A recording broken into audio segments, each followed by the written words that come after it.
Assalamualaikum warahmatullahi wabarakatuh. Perkenalkan, nama saya Karinda Hawari dengan NIM 245110039. Izin membuat video untuk memenuhi tugas AIK saya.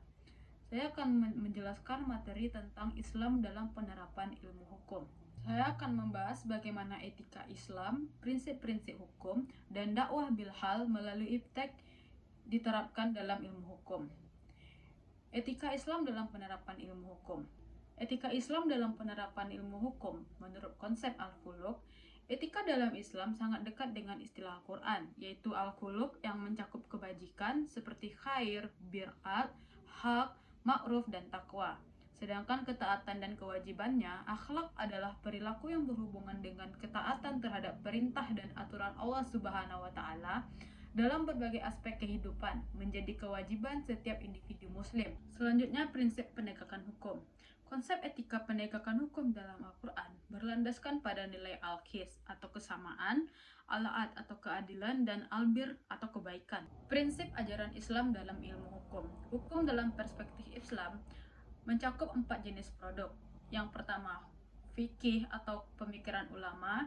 Yang kedua, fatwa atau ketetapan ulama. Yang ketiga, keputusan hakim atau qadla, dan peraturan perundang-undangan atau kanun.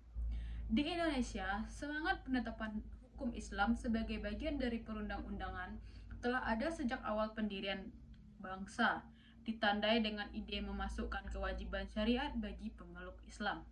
Akomodasi hukum Islam di Indonesia. Yang pertama yaitu era Orde Baru. Sebagian hukum Islam diakomodasi pemerintah dengan lahirnya Undang-Undang Perkawinan pada tahun 1974. Yang kedua, peraturan pemerintah. Peraturan pemerintah tentang wakaf pada tahun 1977 juga menjadi bagian dari akomodasi ini. Dan yang ketiga, kompilasi hukum Islam.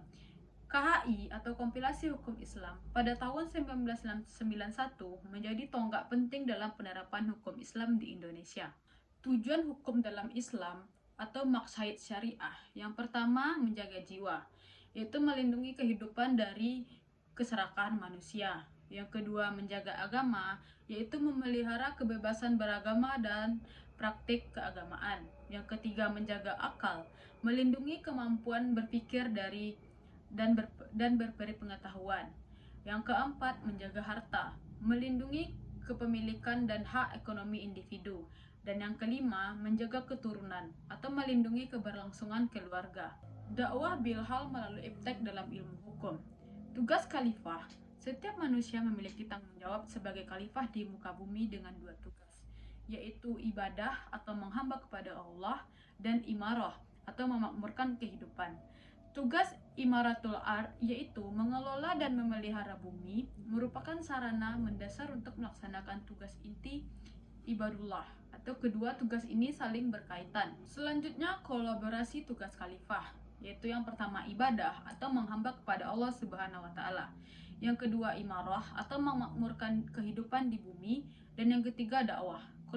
Kolaborasi kedua tugas ini adalah bentuk dakwah.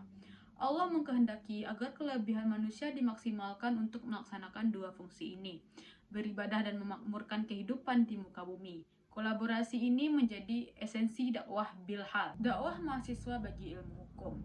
Memutuskan perkara dengan baik, yaitu menerapkan keadilan dalam setiap keputusan hukum. Yaitu yang selanjutnya, pencatatan adil. Melakukan pencatatan secara adil dan transparansi. Selanjutnya, mendamaikan kehidupan atau berperan aktif dalam mendamaikan konflik sosial.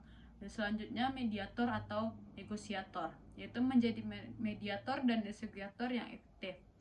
Yaitu selanjutnya, memberikan persaksian adil, bersaksi secara adil karena Allah tanpa memihak. Selanjutnya, mengajak kebaikan atau mendorong masyarakat untuk berbuat kebaikan, dan mencegah kemungkaran atau berusaha mencegah perbuatan yang tidak memenuhi syariat.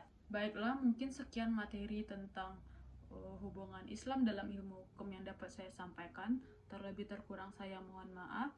Saya akhiri dengan Assalamualaikum warahmatullahi wabarakatuh.